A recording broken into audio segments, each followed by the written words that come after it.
Hey guys, welcome back to my channel. It is a Sunday afternoon, long weekend here in Ontario. It's the Family Day long weekend, and I was going through some videos, catching up on Architectural Digest, and thought, you know what, this would be a great time to go through a video with you guys so that we can kind of discuss how an interior designer watches these videos compared to a normal person, what we see through our eyes rather than yours.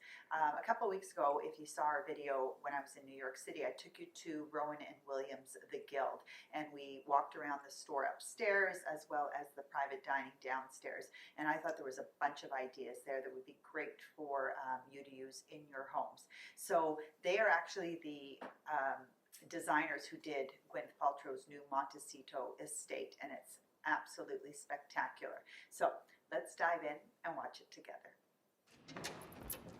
Hi, Dee. Welcome to our home.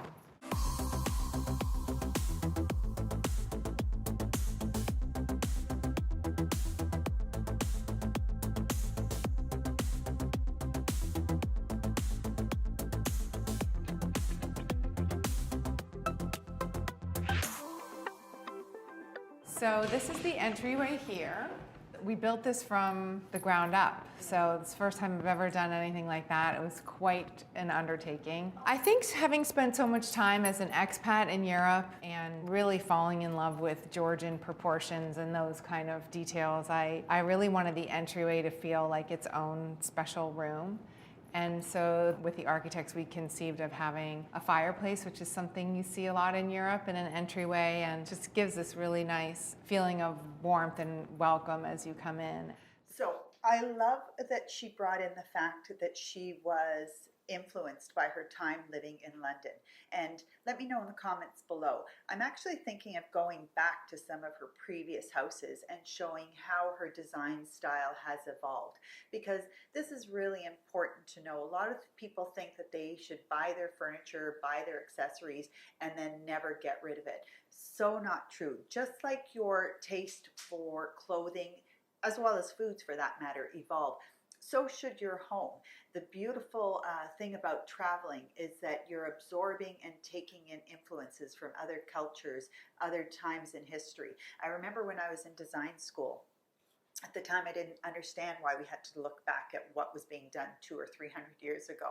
Now I totally get it. So I love that she says that she was influenced and that she modeled the house after the Georgian design style of home, which is still such a classic. And when you look at the foyer, she's got that old fireplace. So on first glance, my first thought was, what a strange place to put the fireplace. Why isn't it in the middle of the wall? As we dive a little bit deeper, you'll see why, and I'll stop and explain it. But I love that she's got elements right from the front door, a more contemporary door, and then you open it up and she's got a very classic black and white tile down on the floor, and then this reclaimed fireplace brings in more of the history, and then a very contemporary ball vase. So she's really mixing styles here, and this is the trick to making a house not look trendy, not look period, but looking current and having longevity. Let's take another peek.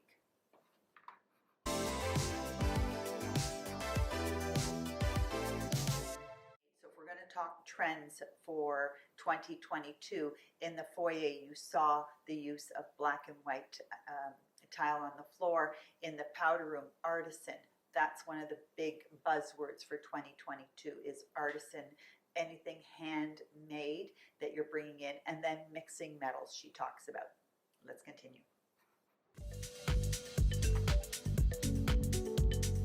So this is the dining room here. I enlisted my friend Bridget to help me furnish the house. She's been one of my best friends for 20 years, and I was trying to do it by myself, and I couldn't do it.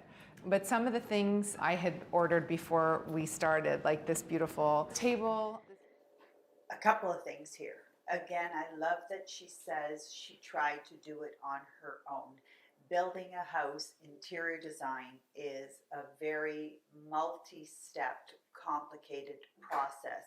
You are working with trades and you need to be 10, 20 steps ahead of them. So the way we work is we are designing the electrical and furniture plan and plumbing well before the construction starts in an ideal world. You've heard me talk about doing furniture plans. I need to know what size furniture fits in the room and that there's going to be a flow around it. But also, just as important, that furniture plan allows me to see where I need electrical outlets, where I need cable, where I need overhead lights, all of those things, where I need plumbing fixtures. And it gives me sight lines. So a minute ago, I talked about that fireplace. Why did they not center it on the wall in the foyer? Well, if you look at this picture here, it's actually centered to the opening of the dining room. I mean, how beautiful. So in the dining room, your sight line is that fireplace in the foyer, and then the room has its own. And this chandelier, which I can't decide if it looks like a grasshopper or lily pads or something. It's a little futuristic for me. Bridget and I don't want to say we fought, but we definitely, there was some friction, and then we landed on it being pretty cool and fabulous. And again, we have a reclaimed fireplace here from Chateau de Ming, and then this wallpaper is so amazing. It's hand painted by these artists in Los Angeles. It's called MJ Atelier. The other thing that really struck me here is that beautiful grisaille wallpaper, hand painted. We do have suppliers that I have used who do the same idea. So this one looks like it was actually hand painted on site. There are wallpaper companies who hand paint it, but on wallpaper, there are companies who actually do it so that it's not hand painted but printed, and it looks like it's from an original hand painted drawing. I love that there's that traditional aspect to it, which ties in with the fireplace, but then she's used completely contemporary furniture and lighting in this room. It's such a beautiful yin-yang pull. And then she did a beautiful, very simple trim on the ceiling. So again, you know, my feeling about fifth walls, that's the ceiling. Just enough so that it doesn't look bare and it doesn't look like it was forgotten with all the layers that are done in the other room. Next is the kitchen. So this is the kitchen. I love it so much, the heart of the home. This was designed by the architects who did the house, Roman and Williams. They're an amazing design firm in New York, and they did all of the architecture. This is Portuguese tile. It's reclaimed tile that Robin from Roman and Williams found. And I just look for those little elements to kind of bring some texture and some homey feeling in. We also put the fireplace in, which is like such a luxury to be able to have a wood burning fireplace in your kitchen. And then Bridget and I kind of came up with this really cool treatment to make this fluting with plaster, which I found on something similar on like Pinterest. And then I was like, I think this would be such a nice way to finish the wall instead of just having some drywall. And then Bridget found these amazing lights that are just so beautiful. So let's talk about the kitchen for a sec. So what I love, that fluted fireplace, another huge trend for 2022. Fluting is everywhere. The problem is sometimes fluting is everywhere. When taking a trend, the way to make it classic is you have to use it judiciously. So it can't be on every single aspect in every single room. We talk about having flow and continuity, and here she's got the fluting on the fireplace. So you do want to bring that into another small element in some of the other rooms. You just don't want to do another fireplace in it or have that fluting now in the cabinets running across the top or running on the doors. You have to learn, and this is where a designer understands scale and proportion and how to put a little bit of something so that it winds up being the star. every show has to have a star, and you can't have every element in every room be the star, or it's just too much. So I love that plate rack. You've seen me do it at my cottage. I've actually done it on one of the projects we will be showcasing in the next couple of weeks. When it's possible, I love to do it. If you're an entertainer, the way Gwyneth is, it's a great way to have things handy. If you have guests helping in the kitchen so that they know where things are, nobody's going rummaging through. I love it. She's got a lot of open glass front cabinets. Again, it's about understanding the balance. And it's a gorgeous kitchen. Painted kitchen, it's going to be a classic. Painted kitchens never go out of style. This is one I guarantee will look as beautiful 15, even 20 years from now, easily.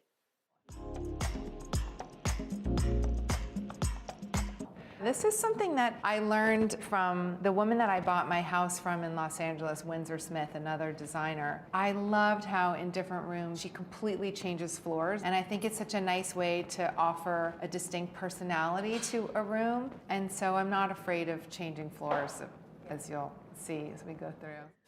This is a really interesting point she makes, and if you don't know who Windsor Smith is, look her up. Her work is incredible, and Gwyneth and Windsor Smith have actually done a lot of things together for Goop, I believe. So it's an interesting concept about changing floors in every room, because it's actually, for me, it really goes against a lot of what most designers like to do, which is to keep a fluid floor moving through the house. Changing floors tends to, in a small space, make it feel choppy. And I think that's the key to Gwyneth's house. It's a very large home with very large rooms. So if you take that and you apply it to a smaller house, it wouldn't work. It would feel very choppy. Having the floors be continuous through most of the house winds up giving you a larger feeling space. Her ceilings are obviously very, very high too. The lower your ceilings, the more you're going to want to keep consistency running through, again, to add volume.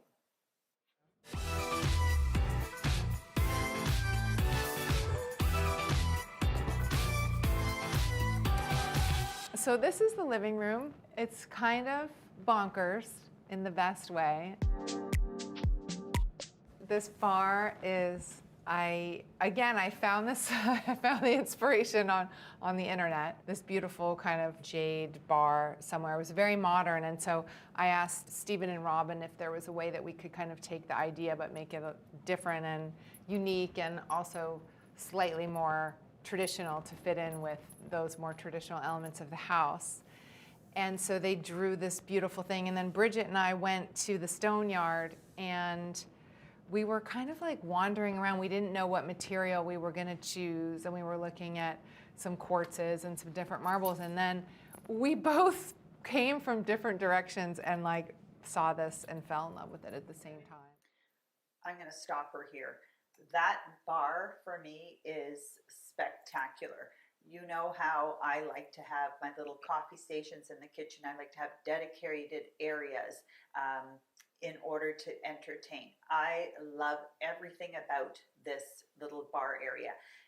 The one thing I would change is I would take that marble up to the ceiling.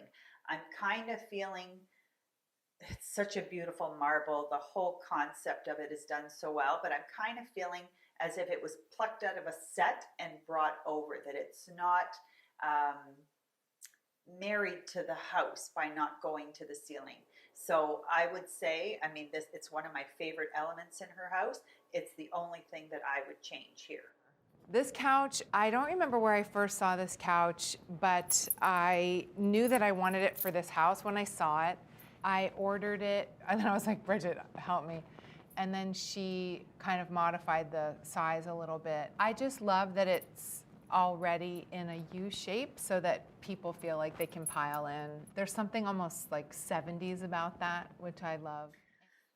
Couple of trends in her sitting area. Curves are huge this year, and sculptural furniture is huge. So you saw it in the chairs, you saw the curve in the bar, you saw it in that beautiful swing hanging at the doors, and then you saw it in the U shape. It wasn't a U shape with hard lines, it had beautiful curves to it. That's another huge one. So we're not going to do the basement, which is an incredible spot. I'll leave the link below. You need to take a look at the rest of Gwyneth's house.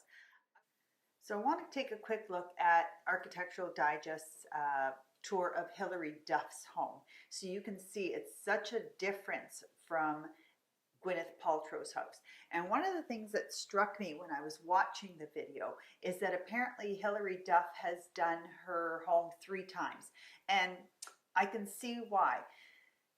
The mistake that I see that Hilary Duff made is that, like a lot of people, there were a lot of things that she likes, a lot of details that she saw either in magazines or here or there, and she tried to incorporate too many of them in her room. And so we're going to look in particular her kitchen and family room, which are open to each other, but you're going to see they're not speaking to each other at all. These are both enemies of each other, I think. And there's a few things that I think Hilary Duff did that was too much. Again, she didn't allow for who was going to be the star in her kitchen. Let's take a look and you'll see what I mean.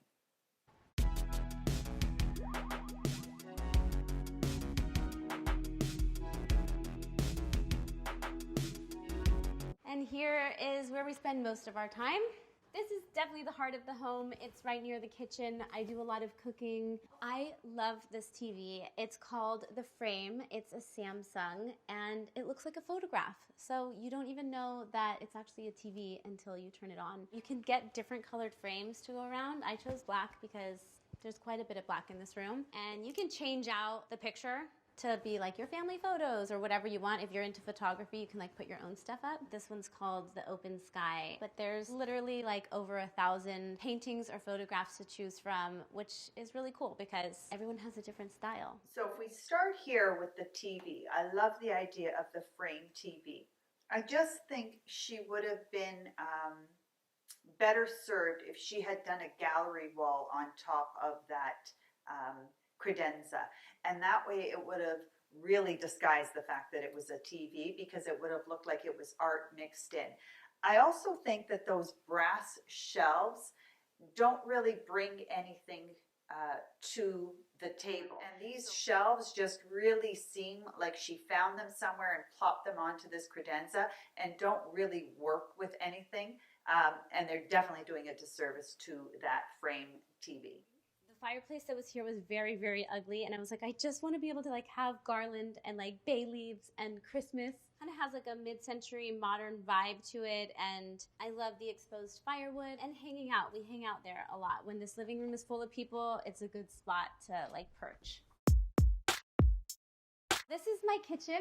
It's very close to the living room, which is really convenient that this is like one big open space.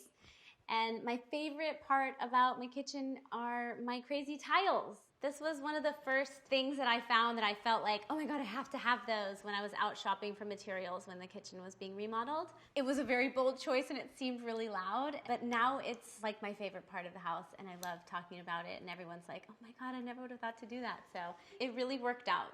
So if you took a look around the room, she's got some traditional elements. She's got wood beams happening. I'll point it out in a minute. She's got a very industrial looking fireplace, which really seems out of hand. She's got the more rustic floors. The kitchen's got its own thing going on. I love the tiles, and you can actually see that she does have those brass shelves repeated in the kitchen. And I feel like it does suit the kitchen. It just didn't suit that credenza, which again was very heavy. The TV felt like it was kind of squished in there. It didn't go with the beams. So again, I like the kitchen. I like the double island. I like the waterfall. I don't even mind the tiles. I don't. What I do mind about the tiles is how she brought them to the front of that waterfall island. That to me was kind of pushing it. It takes away from that beautiful focal point that hood fan wall should have been. And it also, to me, takes away from the waterfall. That, to me, should have looked like it was a little bit more furniture-like, being that it was the thing that was bridging the kitchen proper from the family room. I like the blue that she chose. It's a little bit too much for me. I would have kept it in smaller doses, but I know a lot of people love blue kitchens. Again, I just didn't feel like that kitchen ties in with the family room. I love this piece. I got this at this really cool place in LA called Gallery Half. And the thing that's epic about this table, it's just one solid piece of wood. So there's no breaks in it, and it's quite beat up. So I don't feel like we could do anything to it at this point. And that gives me a lot of peace.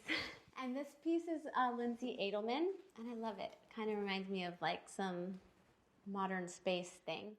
So the eating part of the kitchen, the eat-in table, love everything about it. Love the way it's surrounded by doors to the backyard, bringing that inside-out feel, and that she's brought in a huge live tree. Again, another huge trend for 2022, whether real or fake, but large, overscale greenery is huge. And I love that that table has character. Has the marks that you're good with whatever the kids are going to do on it. And then she's paired that with that uber contemporary light fixture again, that yin and yang once again. I just love it. And on the table, not sure if you noticed the moss pot, again, a huge trend. We've got them on our shop page, My Curated Interior. Works with so many vessels. If you don't want to do them, again, we sell them, but a huge addition to that trend of bringing greenery into the room. At the end, this is the most luxurious thing about design to me, is it should be a reflection of who you are and how you live. Yes, we all want a beautiful home. You need to be realistic, though, about what that looks like for you. Again, how your family lives, how they utilize your rooms. And that's what really, truly makes a house a livable luxury home. Let me know in the comments your thoughts. Let me know if you'd like to see me do any other celebrities' homes, and if you'd like me to go back to Gwyneth's previous and do a comparison of how her style has evolved. Don't forget to subscribe and like, and we will see you next time.